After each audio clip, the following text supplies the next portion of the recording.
ganda sa mensahe sa awit na ating kapatid ay natouch doon sa message. Nawa ganun din kayo mga kapatid.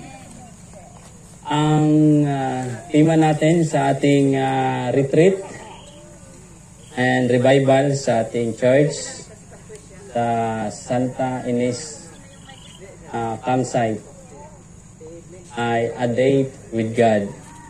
So, then ang binigay sa akin na topic is with Christ in my workplace. So, atin lamang itong idudugtong. So, mga kapatid, sang-ayon po dito sa ating topic, inaalala ko yung kami o ako ay nagdi-date kami ng aking asawa. No? Ay ginagawa ko yung pinaka-the best na maging special talaga yung aming date sa araw na yon. Kaya nasa atin pala yung first move para maging best ang date natin sa Panginoon, mga kapatid. So tayo po ay manalangin at ating pakinggan yung mensahe ng Panginoon. Panginoon namin na makapangyarihan sa lahat, sa umagang ito ay amin pong ihinto pansamantala ang aming mga kaisipan, ang aming mga ginagawa upang pakinggan ang inyo pong mensahe. At kayo po ang magsalita sa aming kalagitnaan. Sa aming kalagitnaan ay maranasan namin ang kabanalan at maranasan namin ang pakikisama ng banal na Espiritu. Makasumpong kami ng pagpapala at ng biyaya dahil kayo po ang siyang aming na-encounter sa lugar na pong ito.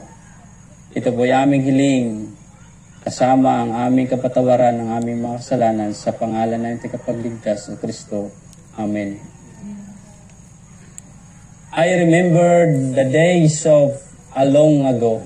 I meditate of all your works and consider what your hands have done. Psalms 143 verse 5.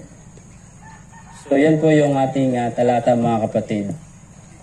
Sa ating journey bilang isang mananampalataya sa Panginoon ay lagi nating kadate ang Panginoon. No? Kadate natin ang Panginoon. Kaya sa binigay ng topic sa akin ay gagawin na lang natin, i-reconstruct natin. A date with God in my workplace. So, pwede kaya yun? No? Parang posible, no? Pero sa Panginoon, walang imposible. Mga kapatid, kung atin palang i-mindset o ilagay sa ating puso at isip na lagi nating kadate ang Panginoon, ang mga bawat nating ginagawa ay talagang maging aware tayo. Iingatan natin yung ating sasabihin, no? Iingatan natin yung ating buhay. Kasi kadate natin ang Panginoon.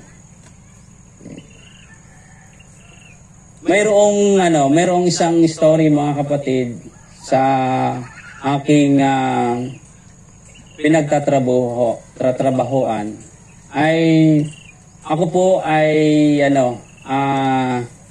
Jollibee crew. Yung aking experience 2007, 2008, 2006 and 2007 ako ay na-absorb ng crew ng Jollibee at saka Pizza Hut saka rider ng Yellow Cab. So ang aking trabaho ay para maingatan ko yung aking pananampalataya ay yung Sabat ay hindi ako papasok. At doon po, mga kapatid, ay nakapagbibigay ako ng mensahe. No? Pero mayroon talagang time na nakakapasok ako ng Sabado at ng Friday. So, yun po yung aking karanasan. nung ako ay nagtatrabaho pa. So alam niyo po ba mga kapatid na noong ako po ay nagtatrabaho, tinawagan ako ng Panginoon na manumbalik sa Kanya. So noong mayroon siyang ginamit na tao na ako'y nanumbalik na nagsisimba na ng araw na Sabado at hindi na ako nagtatrabaho ng araw na Sabado at hanggang ako ay nagpapastor na. So mayroon palang prinsipyo mga kapatid na ating babantayan habang tayo ay nagtatrabaho. Ito'y hindi ko nagawa.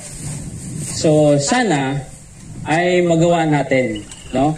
Sa mga nagtatrabaho nating mga kapatid. So kayo pala ay may purpose ng Panginoon. May purpose ang inyong pagkalagay diyan. Kaya sabi dito mayroong 5 prinsipyo. So ang 5 prinsipyo ay makikita natin yung purpose kung bakit tayo andon. Pero alam niyo po ba mga kapatid, dito sa talata ng Ephesians chapter 5 verse 8 to 9, sabi po dito, basahin ko po sa Tagalog. Sapagkat noong panahon kayo'y kadiliman pa, datapwat ngayon kayo'y kaliwanagan sa Panginoon. Magsilakad kayong gaya ng mga anak ng kaliwanagan.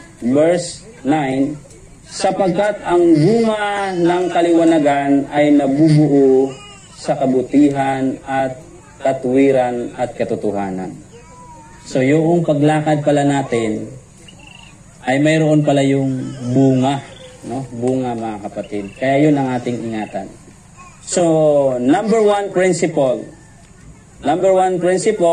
all our speak should be marked with gentleness and respect. So yun po yun mga kapatid, sa mga nagtatrabaho nating mga kapatid o kahit hindi nagtatrabaho, dapat mayroong marka sa ating buhay at kaya tayo ay talagang tinawagan na pagiging Adventist natin at dapat magmamark yun. Either ikaw ay nasa trabaho o nasa community. So dapat ikaw ay mayroon kang pagre-respect sa iyong kasama sa trabaho. So bantayan natin mga kapatid yung ugali natin. No, baka minsan ay mahirap tayong i-approach ng ating kasama sa office. So bantayan natin. Itong prinsipyong ito ay napakaganda. So pangalawa, we can honor God by obeying our employer.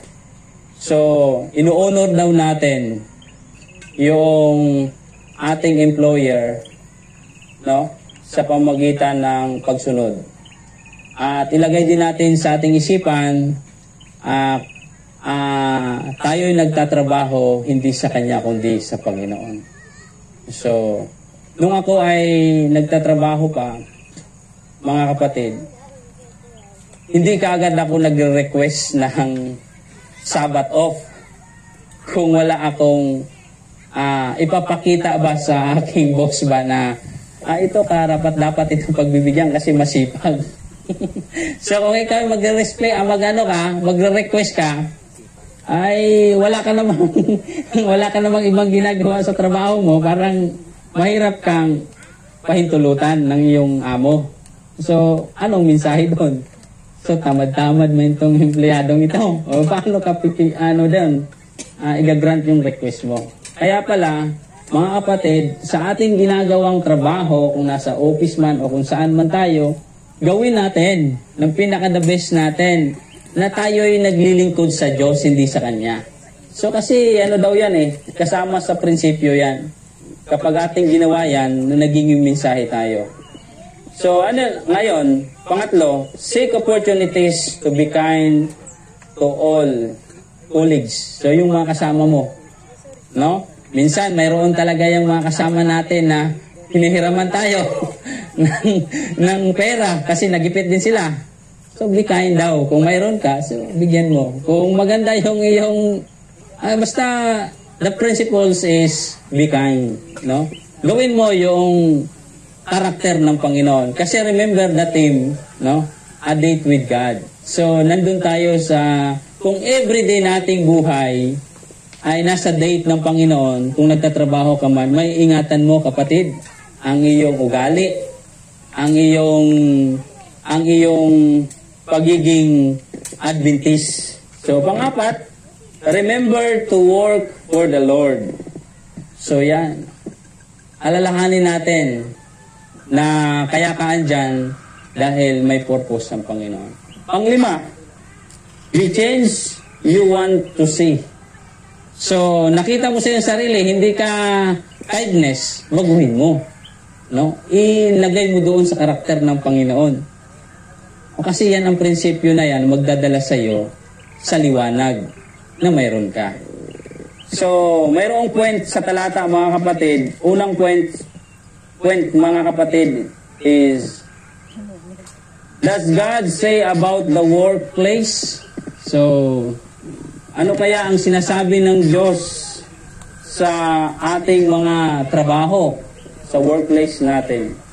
Sabi dito sa Colossians chapter 3 verse 22 hanggang 23 hanggang 24.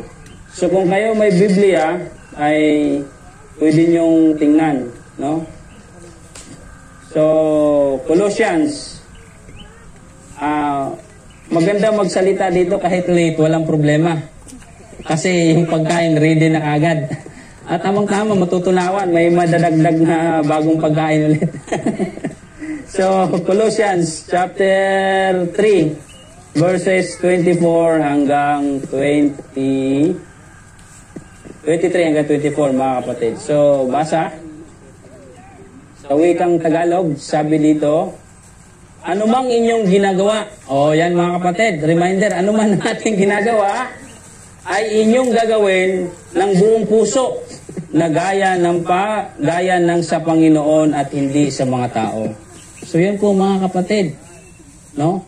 Gawin natin ang pinaka-the best natin para sa Panginoon. So ano bang sabi ng Panginoon sa Mateo? Sabi niya, kung ano yung ginagawa mo sa pinakalis, ayun yung ginawa mo sa akin.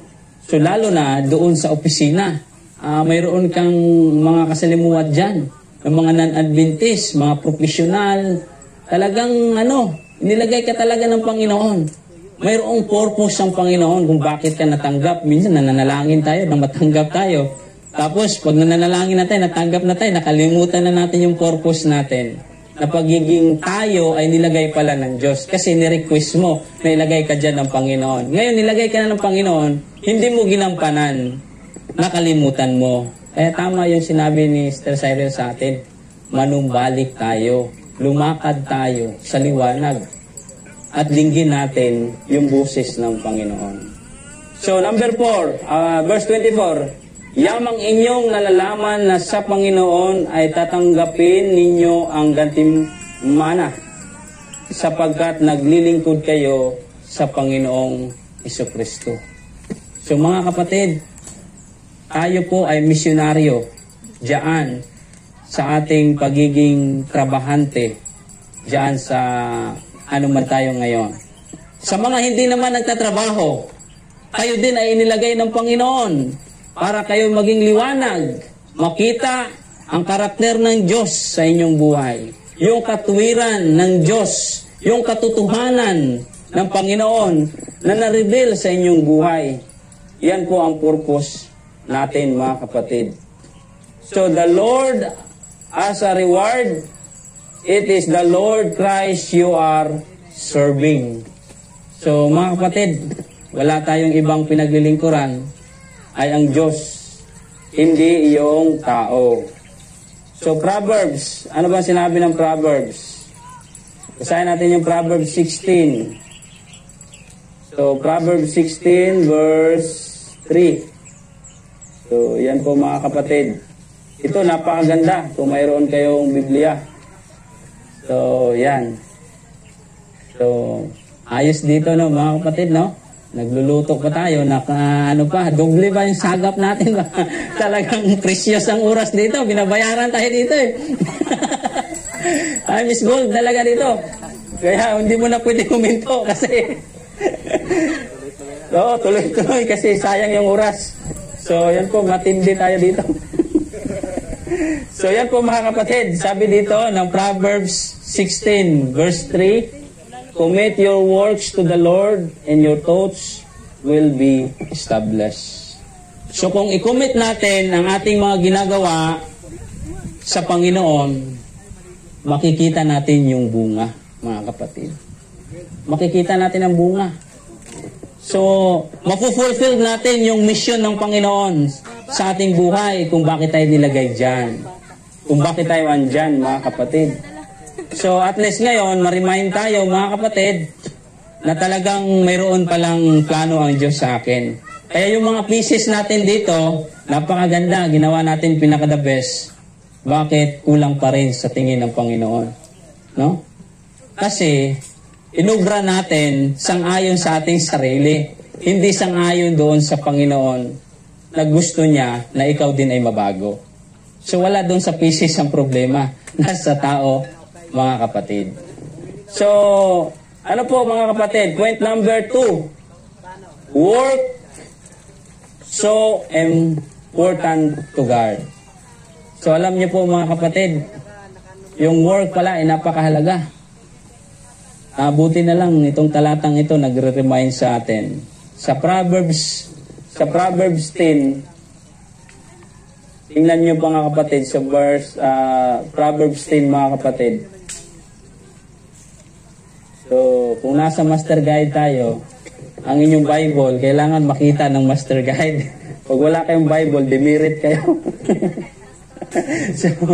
so, yun po mga kapatid. Sabi dito, Proverbs 10 verse 4. Basahin natin sa Tagalog, maganda eh. So, kaya yung mga kapatid natin na ayaw magtrabaho, ito i-remind tayo ng Panginoon na hindi pala plano ng Diyos yun. Ano na magsabi ng Panginoon dito? So, Proverbs 10 verse 4. Ano sabi? So, sino yung nakano dyan? Sige, ikaw.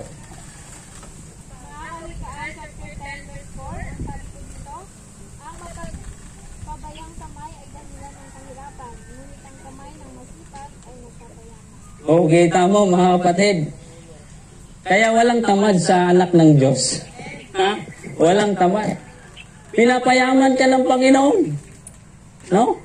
Pinapayaman. Babasahin mo rin sa Proverbs 13, verse 4. So, the same chapter lang. So, kaya ganyan ka-important mga kapatid. Ganyan ka-essential yung trabaho. Kaya yung mga walang trabaho, magtrabaho. Kasi panukala ng Diyos yan, magtrabaho tayo. Walang magugutom sa anak ng Diyos. Walang huwan tamad, no? Pala. So, mali pala yung tinuturo ng mundo na huwan tamad ay maganda. Pero sa Biblia pala, walang huwan tamad. Sige po, pabasa po. Sabi ko dito, mga kawikaan, sa 10:13 verse 4, ang kaluluwa ng tamad ay nagnanasa at walang nakukuha. Ngunit ang kaluluwa ng masipag ay isang sagad. Okay, tamo, pasasaganahin pala tayo. Kaya tama yung kasabihan, nasa tao ang gawa, nasa Diyos ang awa, mga kapatid. Gumawa lang tayo. At tayo ay pasasaganahin ng Panginoon. So, dito makonclude natin, yung kayamanan ay hindi masama. No? Hindi masama yung kayamanan. Kaya pag tayo ay pinagyaman, ay plano ng Diyos yan. So, go tayo na maging mayaman. So, dito tayo sa Genesis mga kapatid, chapter 1. Mamaya, yayaman tayo lahat. Marami nang mayaman sa Bagong Bantay. Mga member. So, dito po tayo sa verse 27 and 28. Nilalang ng Diyos ang tao ayon sa kaniyang sariling larawan. Ayon sa larawan ng Diyos, nilalang siya, sila na lalaki at babae. And then sa verse 8 ay sinabi dito, kayo'y magpalakin at magpakarami at kalatan ninyo ang lupa at iyong supilin at magkaroon kayo ng kapangyarihan sa mga isda at sa dagat. So, ibig sabihin nito mga kapatid, isasubdue natin. I-field natin yung lupa. Tayo yung katiwala ng Panginoon. So, ang purpose pala ng Panginoon, yung larawan doon sa verse 27, yung glory na yon ay gamitin natin, no? Para i-share o i-spread natin yung glory ng Panginoon, no? Yung glory ng Panginoon. So, binigyan tayo ng mga tinatawag nating raw materials. At binigyan tayo ng halaman, kahoy, sasakyan, at ano pang mga bagay na sa lupa. No? At katiwala tayo niyan. Ibinigay ng Diyos sa atin yan. At ang ating duty o work ay gamitin natin. Para saan? Sa glory ng Panginoon. No? Kasi mayroong problem. Kasi yung lost glory, dahil sa sin, so dahil sa yung instrument, no, sa iyo yung gagamitin ka ng Panginoon na maging instrument ka para to restore the full glory, the fullness of restoration of humanity, na makikita yung image ng Panginoon. So tayo po ay isang instrumento. Kaya nilagay ka dyan sa workplace mo para makikita yung glory ng Panginoon. Kaya sabi ni Pablo, 1 Corinthians chapter 10 verse 31, whatever do it with your glory. So, sabi naman sa Psalms, whatever hands find to do it with your might. Do it with the glory of God. So, napakaganda mga kapatid. Para ma-share natin yung glory ng Panginoon. So, sa John chapter 5, verse 7, mga kapatid, pinapakita dito na ang Panginoon ay still working sa ating mga buhay para makumpleto. Sister Lovely, hindi pala ikaw ang bumubuo ng glory ng Panginoon. Kung hindi, ay ang Panginoon, sabi dito sa John 5, verse 7. So sabi dito, sumagot sa kanya ang lalaking may sakit, Ginoo, wala ng taong magsulong sa akin sa tangke. Pagkaukaw sa tubig datapwat samantala ako'y naparoon ay nakalusong na muna ang iba bago ako. So yung may sakit, no? Hindi siya makarating doon sa parang tangke. Kasi yung paniniwala niya, kapag makapunta siya doon, pulyo siya, makapunta siya doon, gagaling siya. Pero hindi pala yung nagpapagaling sa kanya. Kung hindi mismo yung Diyos yung kausap niya. Kaya mga kapatid, baka sa ating pagiging instrument natin mga kapatid, baka nakalimutan natin. Ito yung tinatawag natin na gawa tayo ng gawa. Wala namang pagbabago sa ating buhay. So nakaligtaan natin si Jesus Christ na He is working sa ating mga buhay, mga kapatid. So, while you're fulfilling the instruction, the command, the mandate of God, ay dapat wag natin kalimutan si Jesus na siya ay nag-work sa ating mga buhay, mga kapatid. So, God is working, creating His image in us. So, si Kristo pala ay nagkikreate ng imahen sa ating mga buhay, Sister Lovely. Kaya pala, pag makakausap ko yung isang tao na mayroong malalim na at mature na pananampalataya, para akong nadadirect, no? Nadadirect ang aking mga plano sa buhay. So, nadadirect yung aking awareness sa mission. So mga kapatid, Christ is working sa ating mga buhay. Gusto ng Panginoon na mag-cooperate tayo sa Kanya. Kasi hindi pa natapos yung misyon ng Diyos. Hindi pa rin natapos yung misyon natin na pinagkatiwala ng Diyos sa atin. So kaya hindi kayo matanggal-tanggal dyan kahit anong gagawin ng inyong mga employer o ng inyong mga boss. So kay Sister Lovely, natanggal siya, ibig sabihin may purpose ang Panginoon. Ilagay ka doon sa level na malaki, second level o degree angle ng iyong pagkatawag. So, ipagpupuri mo pa rin sa Panginoon kasi may plano ang Diyos dyan. So, hindi mo palang makita ngayon, medyo malungkot kasi wala kang wala kang pera, pero sige lang, antay lang. Hindi kayo lilibre ka ng 3BC, papakainin ka dyan. So gano'n lang, Sister Lovely. Sabi dito sa Ecclesiastes, mga kapatid, ay basahin na natin. So basahin natin yung Ecclesiastes at dito na rin tayo magtatapos. Ecclesiastes 2 verse 24. So Ecclesiastes 2 verse 24, there is nothing better for a man than, basahin natin sa English, Tagalog. Kasi maganda yung Tagalog eh. Sige daw, basa tayo. Chapter 2, verse 24. Wala na. So, sabi dito, mga kapatid, walang maigi sa tao kundi ang kumain at uminom. At pagalaking mabuti ang kanyang kaluluwa sa kanyang gawa. Ito man ay aking nakita na mula sa kamay ng Panginoon. So, tayo pong mga tao ay mga kapatid, nare-remind tayo mga kapatid at makita natin ang kamay ng Panginoon na maging value sa atin yung ginawa ng Panginoon sa ating mga buhay. So, ibig sabihin, hindi dapat mabigat yung mga pagkain na yan. Kundi ang maging mabigat sa atin, yung kamay ng Panginoon, siya nagpapala, siya nagbibigay ng grasya, biyaya, kaligtasan.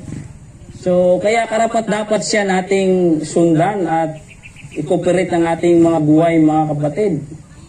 So, number 3, mga kapatid, last na points na ito. Do you serve God in the workplace? Yan ang tanong, no? So, nakapaglingkod ba tayo sa Panginoon? Nagagawa ba natin yung principles, yung 5 principles? Isummarize natin sa 3. Point people to Jesus through our words and good deeds. So napupuwent ba natin yung ating mga colleagues na kasama sa trabaho sa ating tagapagligtas? O nakalimutan natin, no? Na-ipuwent sila kasi napuwent sila sa ating sarili. So dapat baguhin na natin. Summarize natin sa 3 yung 5. Dapat i-point natin si Jesus, ay yung mga tao kay Jesus Christ sa pamamagitan ng ating mga good deeds, no?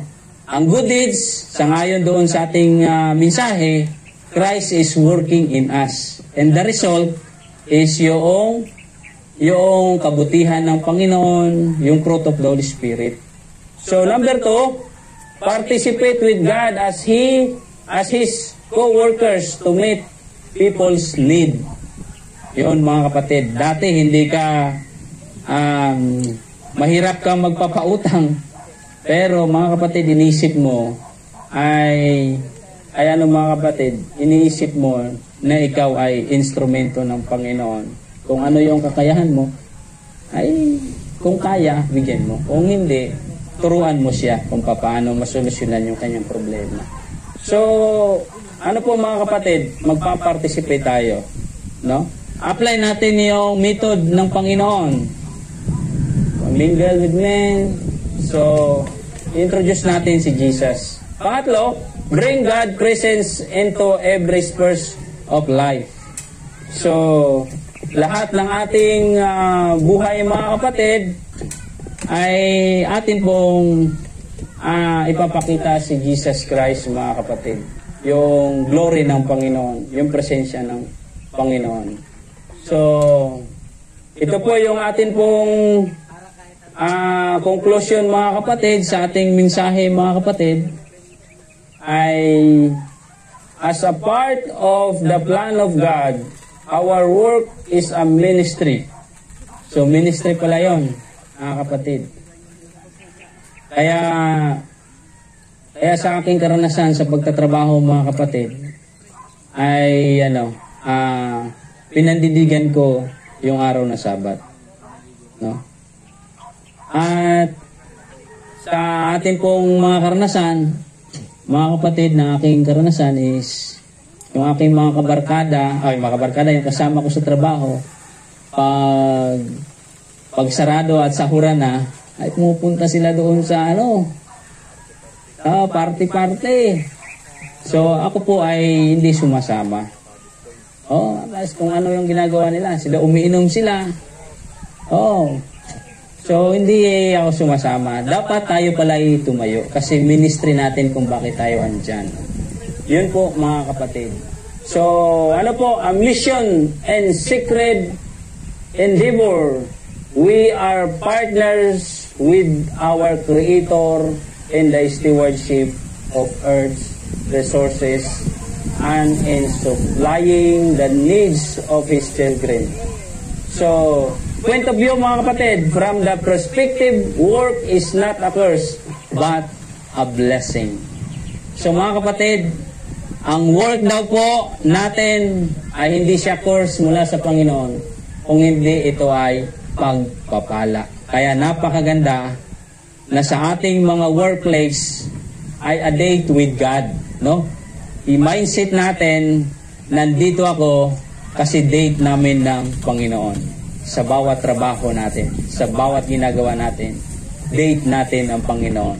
Di tayo ay maging aware na tayo ay good steward ng Panginoon. And we are doing for the ministry of God. And God bless and happy Sabbath sa ating lahat mga kapatid.